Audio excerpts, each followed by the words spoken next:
one of the big headlines about this Doomslayer figure, along with tying in with the now released game, was that this was going to start up a brand new series for McFarlane Toys called Elite Edition.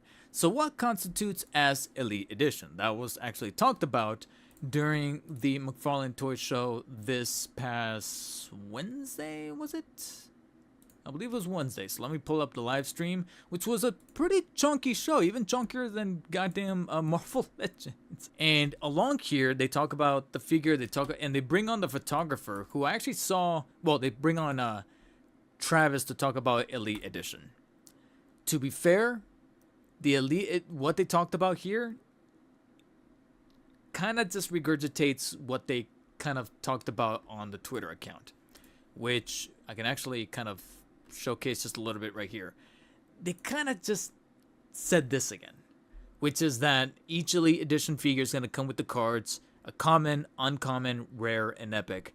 And what I kind of talked about in last week's stream that was going to be its own video got just reinforced here, in which they said that basically Elite, and one of the things that they actually did clarify in the chat, because somebody did ask this, and it was a legitimately good question, and I'm glad that they answered this, and I paid attention to that in the chat, was that, is this Elite Rewards program going to replace the existing rewards program for all common, enveloped, big umbrella McFarlane Toys figures whenever you either purchase on their store or you get the card with the scratch-off? And they said, no, this is going to be its own separate thing. It's not going to replace the current existing one. And I'm like, all right, cool, that's awesome. This is going to stay native to just the Elite Edition series or wave. So that's cool. So this is going to be its own thing. So 50 points within the Elite Edition for the common, 300 points. And those points are going to be redeemed for, like they mentioned right here, for incredible rewards. What are those rewards going to be? Because here we have coverage on what half of those rewards are going to be, which are going to be prototypes or autographed prototypes. What I mentioned in last week's video, that like I said, it was going to be its own video, and then by the time that I was ready to schedule it and post it, they announced the episode 4 that's going to go into more detail. So I'm like, why post that video? They're going to talk about it even further. And that they did in this segment of the video. When you have points, you can just hit redeem. It'll go in a shopping cart. So he's using the USC one as an example, and this is exactly what I called on last week's stream. And in that segment, pretty much what I called is what it ended up being. That it's going to be its own page with its own points reward system and its own prototypes, and pretty much the specific code that you put in. Like, these are going to be the points system. So when you get these or these, those are the points are going to accumulate, and the points are going to be treated like dollars. And then you go into that section and be like, okay, this amount of points for this, or you can get this and you can get that. Kind of like you get tickets at John's and Girdle Pizza or something like that. If you get either of these cards, it'll be probably for like a specific rare prototype, and that code, it being put into this, I'm sorry, that's my keep, into this page, will then say you got this specific prototype. It got added to your cart, and the cart's probably going to say the money, the price, but then right at the bottom it's going to say minus the price because of the code, and your grand total is going to be $0. And then I assume that the exact same thing is going to pan out for the Epic, only this time it's going to be autographed by either Todd himself or whoever maybe the sculptor is. I don't know. It's a little bit different because we're going to have, as was outlined on social, there's a common with 50 points. Uncommon is 300 points, so almost an instant win here. You might need, depending on what we have listed at the time, you might need 2, maybe 3 of these to, get a free item. But with the 300 points, most of the time we're going to have something listed. It's the same deal. Once you scratch off your card, and you got your code, you enter it here. Your points will be updated. You can see in the rewards history how many, but it'll say points have been added, and you can watch that jump up. And then, but if you do we have an instant wins in this case for prototypes. And just to show a prototype, AJ, this is that's what I assumed they were going to be. We have Trinity from the Matrix. So obviously a lot of these are one of one, or at least one that's public. Some of them might have been one of 3. This is Starfire. So then the question that people have been having, both in the chat and then in public forums like Reddit and all that stuff, is like, Is it predetermined prototypes or prototypes that we can choose? And that's where things get just a teeny bit testy, because what if it's something that we just don't care about? What if it's something that we just look at and go, and it goes back to the box? I mean, it is a freebie, and even AJ kind of reinforces here that it's meant to be just an added, you're not paying for this thing. It would be up as all hell if they charge you for the shipping, not knowing that it's a prototype that you actually care for. Please don't do that. If they had common sense, which they struck me as the folks to have it, please don't do that. Please don't do that. Because that's the thing in the back of my brain. Because thinking of it coldly calculated, that's the hard-hitting question. Are you going to be charging for shipping? Obviously, it's going to zero out the prototype itself with the points. But if that shipping is still there, which it shouldn't, it really, really shouldn't. So we'll see. And I guess that's maybe, I feel like if that was the case, somebody probably would have already said that by now with the UFC figures. So I'm just hoping it doesn't get jump started with the Elite Edition. They keep that kind of practice in tow with the Elite Edition, because that would that would kind of kill it for me, especially knowing or at least knowing in advance that it's going to be a prototype for something that, like I said, I might not care for. Like, for example, if Doomslayer is going to have an Elite Edition, and it's going to have these cards, like, and some of them are going to be prototypes. The prototypes should be for game related, like Space Marine prototypes. If they're going to be like the statues, they should be something like science fiction-y, heavy metal in there. So like he brought up the Trinity or Neo movie Maniacs, I'd go with that. If we're going with figures, however, then like I said, Space Marine, what's another good example? Dark Knight's metal prototypes, even though I feel like there's been an overflux of those figures out in the market.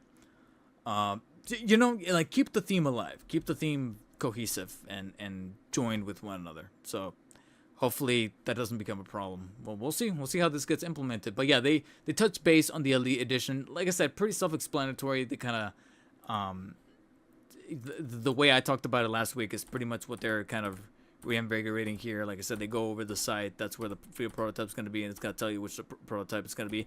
But I don't know if this is going to, like I said, carry on from the UFC. This is supposed to be signed by the UFC fighter there. So as far as like the Elite Edition, who's signing it? Like I said, these are the questions. Is it going to be Todd himself, or is it going to be, for example, if it's what's a good example? Can't think of any good. Oh, well, I mean, if it's like a Superman, if it's like a Batman Hush, Jim Lee designed Batman prototype, Jim Lee should sign it. I'm sorry, it should be a Jim Lee signed one. Even if it's a digital autograph, let it be that. But they talk about the Doomslayer. John goes over it, a couple of the features as far as using actual chains, metal chains. I don't know if it's like full-on die-cast, but it's kind of like those metal chains that you get sometimes on like necklaces and pendants and stuff. But they're utilizing that kind of those kind of methods for like the mace there, which is pretty dope. The faux fur cape, I'm looking forward to handling that in person. As far as like the build of the figure itself, I mean, it pretty much reminds me of the techniques and the methods that they use for the Space Marine figures, which is pretty par for the course with McFarlane, which they enjoy doing. I can tell that this is the stuff, the heavy metal stuff that they often like to specialize in. When it comes to like the smoother, more flexible stuff, that's where we get into like some finagly. But personally, I feel like the Doomslayer, I'm sorry, but the Doomslayer figure here, I feel like it's in good hands. As far as like a company that I would like to see it tackle, McFarlane Toys kind of makes sense. Now, with that said, this again kind of reminds me of the nitpicks that I've been having with the Slayer figure in and of itself, which is that for an Elite Edition that is costing a whopping $60, I do think that a couple of things should be included apart from the base and the card and the whole prestige nature of it being the Elite Edition. I do like the design of the box, but again, I don't think that the box should be a product feature. It should be a bonus, not a feature. It shouldn't be part of that listing. As I mentioned in my segment last stream, when I go over to the McFarlane Toy Store and then subsequently go into Best Buy's page for the figure, GameStop's page for the figure, etc., listing the product packaging as a feature, it just kind of rubs me the wrong way. And this goes for every company, not just McFarlane, but whenever I see Marvel Legends does it, when I see Super 7 does it, when I see NECA do it, it always rubs me the wrong way. And even with outside of action figures, maybe even with like collector's editions of games, when they're like, oh, it's packed in this deluxe packaging with this lenticular lettering, and I'm like, I feel like you're putting that there to justify the fact that this thing is $200. And I would say it's even worse with collector's editions of video games, because they go to the extent of putting this as a bullet point or like a feature. The packaging, the lettering, it's got a holographic panel on this side, and yet right underneath that it says steelbook case, no physical disc, code included. What the is that bullshit? You talk about all of this with the packaging, but you can't even include the goddamn disc of the game. It's even worse with video games. So at least here we're getting an actual physical figure. So my only complaints would stand that I think for $60 we should be getting a second set of hands on top of the 4 that we get, or a third set of hands, I should say, on top of the 4 that he's got going on right here. These two should have been split into symmetrical pairs. So we should have both fist and both open, and then the 2 gripping that he's got on by default, instead of the asymmetrical second pair right here. I gotta be honest, I don't like this. I really don't. And then the weapons themselves look cool, but without going into spoilers for the gameplay, not even the story, which I would argue is even kind of weak in the Dark Ages. I really didn't get a really strong sense of a good story in Dark Ages. Not terrible, but at the same time, kind of reminds me of the stories from 2016 and Eternal, where I was like, okay, it's just kind of there. So from a gameplay standpoint, I don't want to ruin some of the fun factors of getting new weaponry in Dark Ages. But there is 1 or 2 weapons that I think could have been included on the side, apart from the Super Shotgun, the Skull Crusher, the Mace, and the Shield. There's at least a 5th, possibly even a 6th weapon that could have been included as this whole armament. Because again, it's that price. If this thing was $40, like a mega figure pricing, this would be perfect. All this right here, I'll be like, 40, perfect, I'll take it. 60 is where we're kind of pushing it. And I think, like I said, either an extra set of hands or an added weapon would have justified that, in my personal humble opinion. Before closing out on the Doomslayer and Elite Edition speak, they teased the next Elite Edition entry, which is going to be Lilith from Diablo 4. Keeping it in line with gothic medieval aesthetics, keeping in line with video games, with much more mature hell influenced, like I said, aesthetic. Lilith from Diablo 4, who a lot of people liked, actually. She's probably, if anything, when you think of Diablo 4, you probably think of Lilith. So they teased her here. She's going to be the next Elite Edition entry. Interesting. But there's one thing that spoke to me when they teased this. I think we need to start getting ready. I'm going to say it. I think we need to start getting ready. Because, and this could be maybe a tinfoil hat theory. You could classify it as that. But there were some people in the chat bringing something up pretty interesting. They were making predictions as to what the next Elite Edition would be. A good chunk of them were saying some kind of Elite Edition Batman or an Elite Edition Superman, like a definitive with like all these added things with like metal incorporated into the suit, specifically Batman, because he's, got incarnations of him getting armored pieces on him, like Arkham Knight. Or considering that the Doomslayer is a massive, bulky, muscular dude, very larger than life, your first Elite Edition Batman could be Absolute Batman. That's perfect. Absolute Batman Elite Edition. That thing was sell, and we can't necessarily rule out the possibility that they could be working on that right now. I'm not saying that they're not, that it's it's Jover. But the fact that Batman is not your follow-up and instead it's Lilith from Diablo 4, I think we should just in case get ready. Just like people get ready here in Southern California, get ready for the big one that could potentially happen as far as like those massive earthquakes with the San Andreas Fault. I think collectors and fellow followers of McFarlane Toys should get ready, because the fact that they didn't immediately make a sort of Batman as their follow-up Elite Edition and instead is this, I think to me speaks as a form of planting the seed for them to go, yeah, guys, get ready. We're going to not be doing DC after July of 2026. A potential planted seed. Like I said, it's still possible that come holiday time this year, October, November, they're like, hey, Elite Edition Batman, and it's the Batman from Absolute Batman because he's giant.